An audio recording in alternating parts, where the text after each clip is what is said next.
Militer Rusia baru-baru ini merilis rekaman dengan pernyataan rentetan serangan mortirnya memaksa infanteri Ukraina meninggalkan Zaporozhye. Rekamannya beredar di Telegram pada Minggu 9 April 2023. Dalam keterangan unggahan lanjutan disebutkan inilah tindakan terkoordinasi dari unit resimen 291 Rusia yang memaksa infanteri angkatan bersenjata Ukraina melarikan diri dari posisi mereka ke arah Zaporozhye. Tampak ledakan demi ledakan yang terjadi di sekitar parit pasukan Ukraina.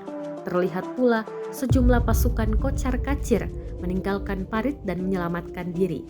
Beruntung tak ada korban jiwa yang dilaporkan dalam serangan kali ini. Namun, total kerugian pasukan Ukraina tidak dirincikan. Perang Rusia dan Ukraina telah berlangsung selama 1 tahun lebih.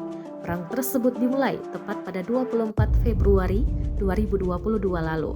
Saat itu, Presiden Rusia Vladimir Putin meluncurkan operasi khusus militer di Ukraina. Ketegangan dan serangan demi serangan telah diluncurkan.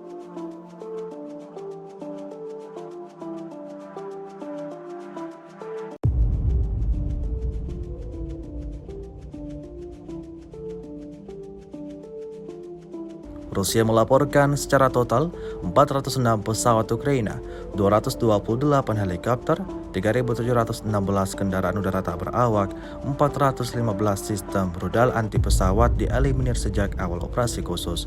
Sementara itu dari kubu Kiev, Kementerian Pertahanan Ukraina melaporkan 470 tentara Rusia dieliminir dalam sehari terakhir. Total 178.150 prajurit Federasi Rusia meninggal sejak awal konflik hingga hari ke-410.